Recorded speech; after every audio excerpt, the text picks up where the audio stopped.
Like, share, subscribe and click on the bell icon to never miss an update from Epic.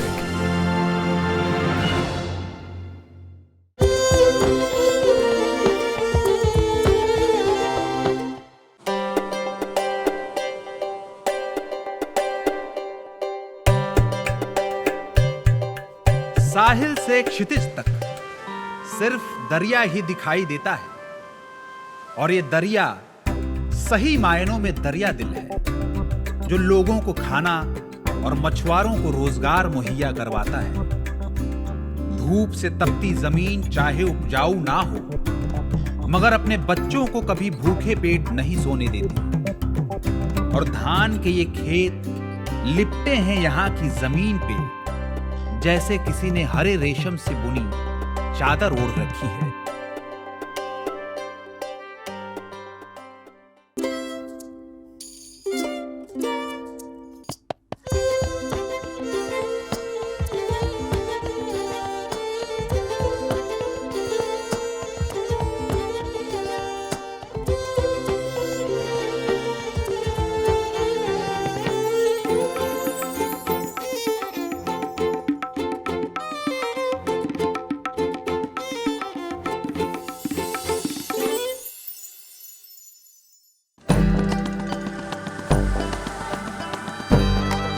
Hindustan के पूर्वी छोर पे स्थित आंध्र प्रदेश और तेलंगाना द्वार है दक्षिण भारत का। ये वो इलाका है जहां पश्चिम से मराठी, उत्तर से मुगलिया, पूरब से उड़िया और दक्षिण से तमिल संस्कृति का मेल होता है। ऐतिहासिक तौर पे आंध्रा की कहानी शुरू होती है करीब 2000 ईसा पूर्व से। आंध्र लोगों का जिक्र हमको सबसे पहले महाभारत में सुनने को मिलता है, और इनकी अलग पहचान भी तभी से, लगभग आप ये लगा लीजिए ईसा के जन्म से कोई 300-400 साल पहले से बिल्कुल स्पष्ट है। ईसा के जन्म से पहली शताब्दी पूर्व इस इलाके में शातवाहन साम्राज्य था, और जिनको शालिवाहन राजा भी कहते थे। उनका साम्राज्य बंगाल की खाड़ी से अरब सागर तक फैला हुआ था। तो आंध्र लोग इस बात का गर्व कर सकते हैं कि उनकी अपनी पहचान, उनके साम्राज्य की पहचान हजारों साल पुरानी है। और जो तेलंगाना की कहानी है वो आंध्र प्रदेश के भीतर का ही एक हिस्सा है। वो लोग भी जातीय दृष्टि से आंध्रा हैं, भाषा उनकी भी तेलुगु है, मगर 3 पहाड़ियों के बीच में घिरा जो इलाका था उसके एक थोड़ी अलग भौगोलिक उपक्षेत्र था, सब रीजन था ज्योग्राफिकली, तो वो तेलंगाना कहलाता था। पौराणिक मान्यता के अनुसार तेलंगाना के ये वो 3 पहाड़ थे जहां शिव ने अपने लिंग रूप में धरती पर आवाहन किया, और तभी से इस क्षेत्र को त्रिलिंग देशम के नाम से जाना जाता है, जिससे उपजा ये शब्द तेलंगाना। तेलंगाना और आंध्रा के लोगों का यह भी मानना है कि ये सब ऋषि विश्वामित्र के वंशज हैं। हाल ही तक तेलंगाना और आंध्रा एक ही राज्य थे, मगर भौगोलिक दृष्टि से देखा जाए तो इस इलाके के 3 मुख्य हिस्से हैं, जिसपे यहाँ के लोगों का रहन सहन और खान पान निर्भर रहता है।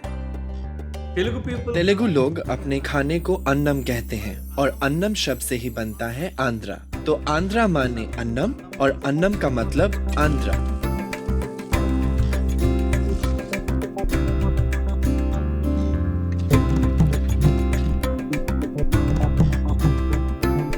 यहाँ के खाने में मिर्च की बड़ी अहमियत है। मुझे लगता है कि गरीब आदमी के लिए खाने में नमक मिर्च के अलावा कुछ बचता नहीं था। तो अगर आपका खाना मोटा अनाज है, हरी सब्जियां कम हैं, मांस आप खा नहीं सकते, तो मिर्च अपने आप मिर्च की मिकदार बढ़ जाती है।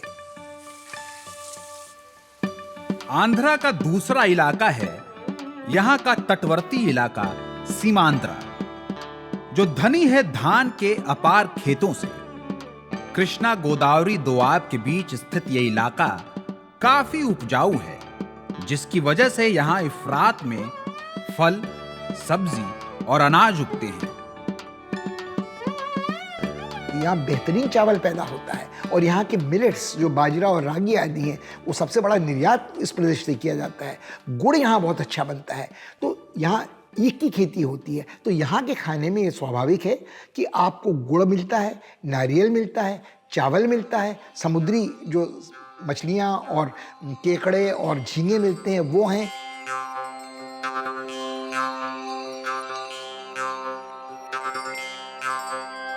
यहां से अगर दक्षिण की ओर चला जाए तो गुंटूर के नीचे शुरू होता है रायलसीमा का इलाका, जिस पे तमिल खाने का काफी गहरा प्रभाव है। विजयनगर एम्पायर का जो राजू थे श्री कृष्णदेवराया, उन्हीं के नाम से राया मतलब उसका नाम लेके रायलसीमा, सीमा के मतलब है क्षेत्र। पर यह जगह बहुत ही सूखा सा था, इसमें कृषि या कुछ होता भी नहीं था और करने का कोई उपाय भी नहीं था।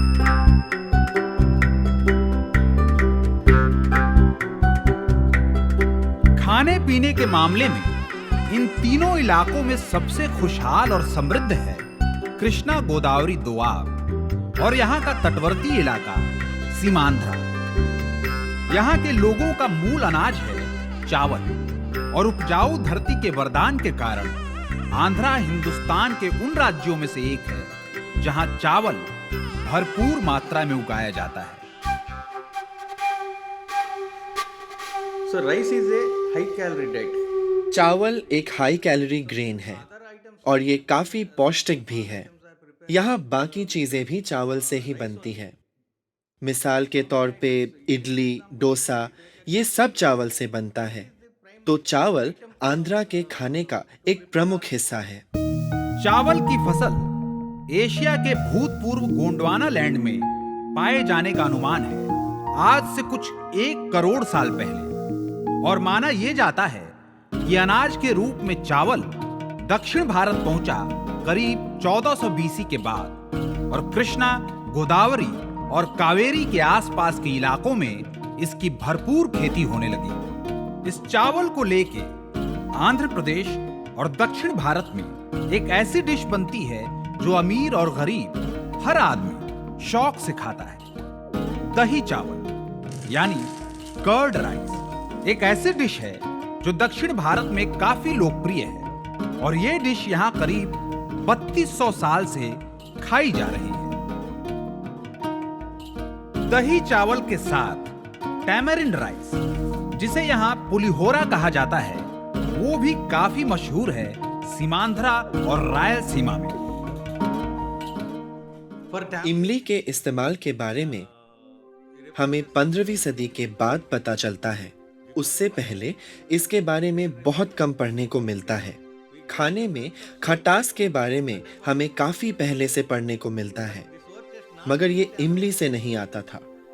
15वीं सदी के बाद जब लाल मिर्च भारत पहुंची, तभी इमली भी हमारी रसोइयों में आई।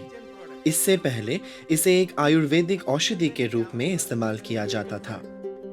टैमरिंड यानी इमली शुरू से हिंदुस्तान में ही पाई जाती रही है। 13वीं शताब्दी में जब मशहूर ट्रैवलर मार्को पोलो भारत पहुंचे तो उन्होंने इसे तमर ए हिंद यानी भारत का खजूर का नाम दिया और इसी शब्द से जन्मा अंग्रेजी शब्द tamarind.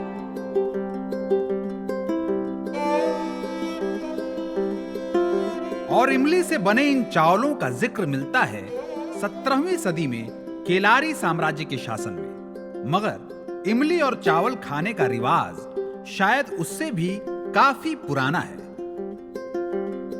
The Telugu style of eating and preparing food is in accordance with Ayurveda. Telugu खाना बनाने और खाने के तरीके आयुर्वेदिक सिद्धांतों पर आधारित है। Tamarind rice. मिसाल के तौर पे पुलिहोरा, जिसे अंग्रेजी में टैमरिन राइस कहते हैं, So one must add उसमें 6 स्वाद जरूर होने चाहिए, certain items. जैसे मीठेपन के लिए गुड़, Sweet. Jaggery must be. राई, तिल या मेथी, हल्के कड़वेपन के लिए, और तीखेपन के लिए मिर्च। Methi, fenugreek. So for bitter and light bitter taste. इन सब चीजों के मिश्रण से पुलिहोरा एक पौष्टिक और संपूर्ण आहार बनता है। A nutritious one. इमली को दक्षिण भारत में शोहरत मिली अपनी खट्टी तासीर और गाढ़े भूरे रंग की वजह से। केले के पत्ते पे परोसा जाने वाला दक्षिण भारत का पारंपरिक खाना आज भी आयुर्वेद और रस शास्त्र से जुड़े नियमों के अनुसार पकाया, परोसा और खाया जाता है।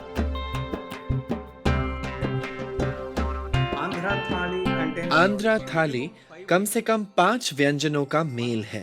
पहली करी, दूसरी दाल, तीसरी चटनी, चौथा होता है पुलुसु, सांबर या रसम, और पांचवा दही। तो जो पहली आइटम है करी, जिसे तेलुगु में कोरा बोलते हैं, उसमें कम तेल, कम मिर्च और इमली भी काफी कम मात्रा में डाली जाती है।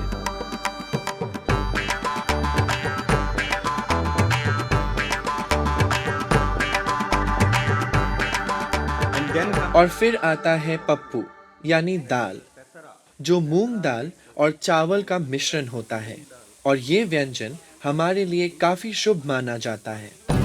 दाल और चावल एक साथ किसी उत्सव के दिन खाए जाते हैं। कई बार तो ये पूछने के लिए कि आपकी शादी कब है, लोग अक्सर पूछते हैं कि पप्पनम कब खिला रहे हो।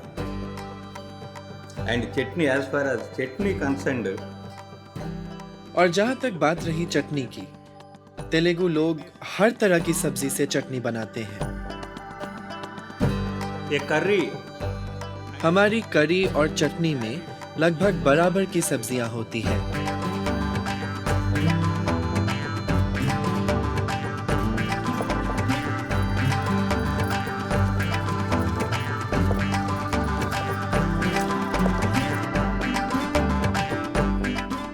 So we calculate the nutrient. तो हम खाने के पौष्टिक तत्व उसके स्वाद से जांचते हैं, ना कि उसके विटामिन्स और मिनरल्स गिनके। Proteins or minerals.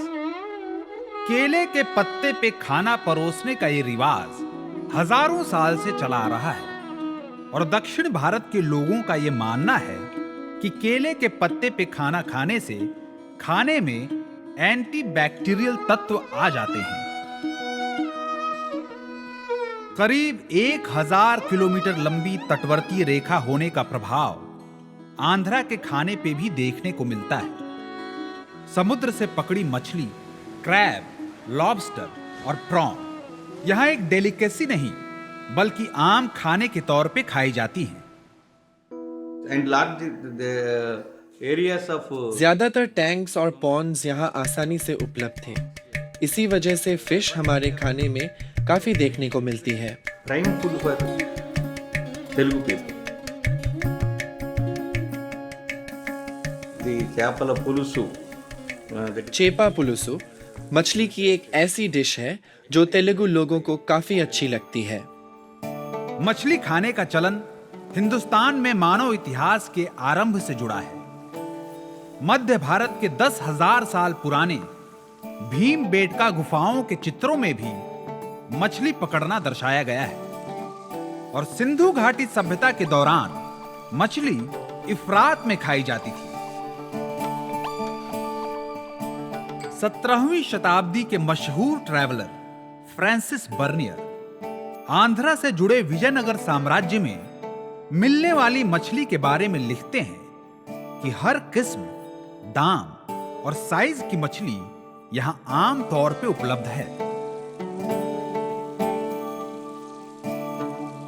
चापा वेपुड़ू मने फिश फ्राई। ये वाइट राइस है, rasam and fish fry. Typical Andhra lunch. चाहे वो कृष्णा गोदावरी की नहरें हों या बंगाल की खाड़ी की नहरें, सीमांध्रा का खाना इन्हीं की देन है।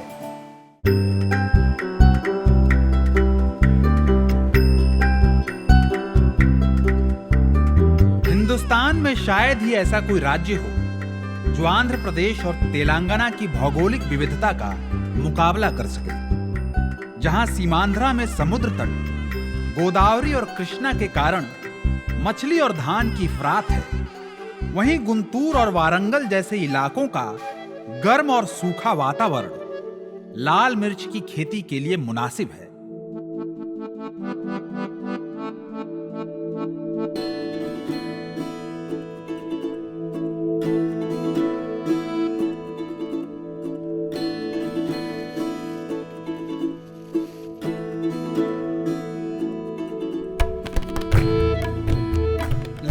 मिर्च मूलतः दक्षिण अमेरिका की उपज है और ऐतिहासिक दस्तावेजों के मुताबिक ये लाल मिर्च हिंदुस्तानी खाने के लश्कर में शामिल हुई 16वीं शताब्दी की शुरुआत में, जब पुर्तगाली इसे बारस्ता, कोचीन और गोवा से यहां लाए। राजस्थान, कश्मीर और आंध्रा जैसे इलाके इसकी खेती के लिए मुनासिब पाए गए और आज गुंटूर में मिलने वाली करीब 1 दर्जन से भी ज्यादा लाल मिर्चों की वैरायटी की सारे विश्व में काफी मांग है। चिली दुनिया में मिर्च का दूसरा सबसे बड़ा एक्सपोर्ट रीजन गुंटूर है।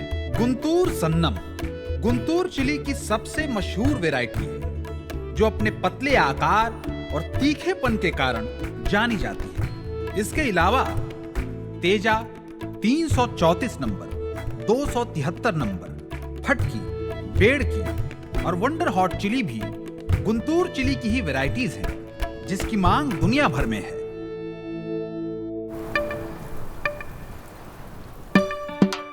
पानी के स्रोत के अभाव के कारण रायलसीमा में चावल और गेहूं जैसे अनाज का पनपना मुश्किल है, मगर एक जगह का वातावरण चाहे कितना ही कठोर क्यों ना हो, धरती उपजाऊ हो या ना हो, वहां रहने वाले लोग जीविका का साधन ढूंढ ही लेते हैं। यहाँ सूखापन की वजह से और ऊंचा तापमान की वजह से जो बहुत ही खास तरह के जो क्रॉप है वो है मोटा अनाज। मोटा अनाज के मतलब है मिलेट्स। यहाँ जो मिलता है ज़्यादातर मिलता है रागी, ज्वार, बाजरा। इससे आटा बना के रेगुलर का खाना बनते हैं।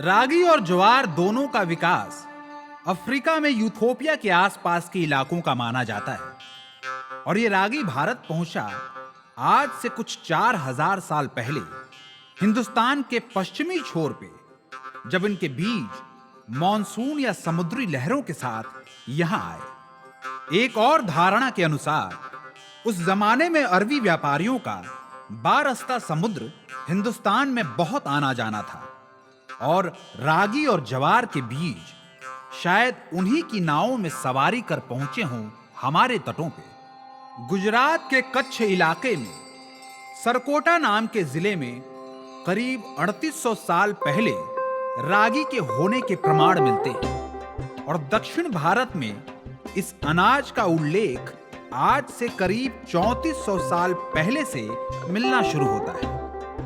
गर्म उबलते पानी में जब भाप उठती है तो चावल, पिसी नाचनी उस पानी में डालकर पकाई जाती है। इस गोलाकार संगति को रागी बॉल भी कहते हैं।